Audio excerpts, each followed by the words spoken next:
What's up, comic book fans, and welcome to Comics Icons.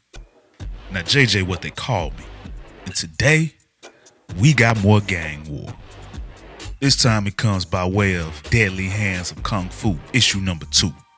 Now, when we last saw Shang-Chi, he promised Spider-Man that he would keep out of this gang war, despite attacks from both Lady Yulan and Mr. Negative on 2 separate occasions. Then, after faking serious injury, he was double-crossed by his 5-Weapon Society Captain Fang, who subsequently had his sorcerers encased in 10 rings in a chamber that seemingly cannot be opened right now, leaving Shang-Chi to have to keep Chinatown safe without them. So if you guys are ready to see if the master of Kung Fu can keep the rest of the gangs from taking over this town with only his bare hands to defend himself, all while keeping the other heroes at bay, let's get it. So when this issue kicks off, we see Shang-Chi's main squeeze, Delilah, and she's coming to check up on Shang, since she had heard on the news that his fight with Mr. Negative left him hurt pretty badly. But as she heads in his direction, she feels the presence of someone following her. So she turns around and straight up blasts these guys. She kind of reminds me of the ladies back home in Chicago. But then Shang-Chi shows up and he lets her know that those were his men. He had sent them to protect her until he could arrive. So she then apologizes and she lets him know that they're just stunned. But then she snaps on him because he's not on his deathbed like she thought. Also, just like my lovely ladies back home. But she lets him know that the reason she's mad is because she didn't know what was going on. Plus, she heard that he was at the meeting where the hit was placed on Robbie Robertson's son, Randy. Which, hey, she's got him now, because if you guys saw my Gang War First Strike video, Shang-Chi was absolutely at that meeting. And he didn't say a word to stop it, nor did he help old Randy out. But he tells her that he tried, but it was too late. Which, honestly, I don't recall seeing, but hey. He says that he's just grateful Randy survived. So then she gives him a hard time about keeping secrets. Then reminds him that she's a lawyer, and she probably already knows too much about him running a former crime syndicate. So now Shang-Chi is confused. Do I tell you all my secrets, or do I keep my mouth shut about everything? And honestly, I got no clue how this relationship's gonna work. But then they walk off together, and she lets him know that she always knew dating a superhero would be difficult. But dating a superhero that's also trying to reform the 5-Weapon Society is a whole different kind of difficult.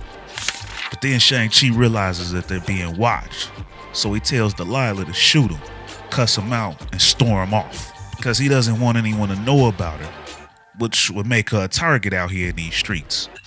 So she does just that, and she makes it look pretty damn convincing too, in all honesty. But Shang tells his guards to make sure she stays safe, no matter what. Then we see that it was Spider-Man, he was the one that was watching him. And then he fills in Luke Cage on what just went down. But Luke Cage, he knows that it's all a ruse. But Spidey, he lets them know that Shang also wasn't wearing the 10 rings. And now Luke Cage, he can't figure out if it's another deception tactic or a straight up disaster. So now we get Shang-Chi, who's back at his base in Chinatown, and he decides to write letters to the other gang leaders, which I thought this was a little bit weird since nobody really writes letters anymore. But hey, Shang-Chi is old school, so I guess I can dig it. But he sends one to Mr. Negative, Lady Yulan, and Diamondback. And these letters are basically a challenge. That I'm sure you know I don't have the 10 rings, but if you come, my men are trained and will fight to the death, and you'd also have to worry about each other. So he proposes a deal. Each one of you send a champion to fight me on the battlefield of my choosing, and if you win, my crew and I will leave the city. So we see these guys all reading their letters, but of course, they all suspect that it's a trap. And then we see Mr. Negative actually say that they're gonna set their own trap. So then we transition to Central Park, and it's a little bit later on, and it appears that each of these heads have decided to show up and face them on their own. So of course he's a little bit surprised at this, and he asks who's gonna be the first to challenge him. And then they all do, at once. But they quickly find out that it's a trick. It's not really Shang-Chi, but just a magical projection of him. Then he reveals himself on a nearby bridge, and he recites an art of war passage.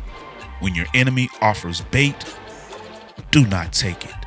But Diamondback reveals that he's read Art of War too, and then he activates a detonator that sets off an explosion right behind Shang-Chi, propelling him in the air, and then he lands right at their feet. Then they tell him that they've all read the book, that they're pros, and he's just a new kid on the block to this stuff. So now the battle is on, and if there's one thing that he's better at than most, it's kicking some ass, and he proceeds to do so. But then, after they all go down pretty easily, he realizes that this was a trick. These guys were all doppelgangers, and he got played. Like they said, they all read the book too, and why risk fighting the greatest hand-to-hand combatant in the city on his own terms? These guys decided to just straight up fight each other instead and keep this war going. Then we transition to Shang-Chi, and he's back at his base, and one of his lieutenants comes in to give a report.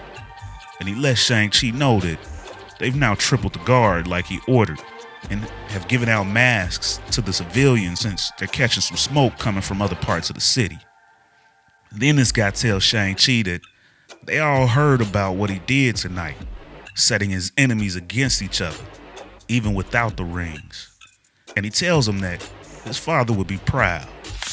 Then we see the 10 rings, and they're all still encased, but Shang-Chi, he can feel them now. It feels like they want to return to him. Like they think he's worthy now, finally living up to his father's legacy. And Master Ling, he tells him that he should be proud of this. But Shang-Chi instead, he thinks that he should actually feel scared. Then we see someone overlooking the city in the direction of Chinatown, and this guy says he promised he'd stay in Chinatown. He promised he wouldn't enter the war. But instead, to consolidate his own power, he stoked the fire by riling up a bunch of supervillains. Then we see that it's Luke Cage, Spider-Man, Danny Rand, She-Hulk, and Tombstone, as Luke Cage then finishes. Let's see how he does against the heroes. And that, ladies and gentlemen, is the end of the issue.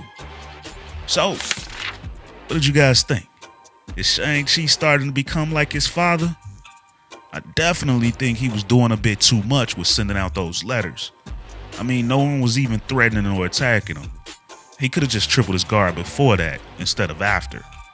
But I also think Luke Cage is about to do the typical superhero thing and take it way too far. He could have just sent in Spider-Man again to talk to him. But now that the whole team is about to go in, I feel like they're just gonna make things worse. But hey, you guys let me know what you think is about to go down. We've got only one more issue left in this Deadly Hands of Kung Fu Gang War series. So it's gonna be interesting to see how it all goes down. I'm sure we haven't seen the last of Captain Fang either. And I'm sure Shang-Chi's rings will come back to him in some kind of spectacular way. But ladies and gentlemen, if you like this video and this channel, then you could be a tremendous help by giving a super thanks, which goes towards improving this channel. But if you're not able to do that, then you can also help by dropping a like, share, and subscribe in the comics icons for more icons in the comic book world. But ladies and gentlemen, it's about that time. I'm out. Peace.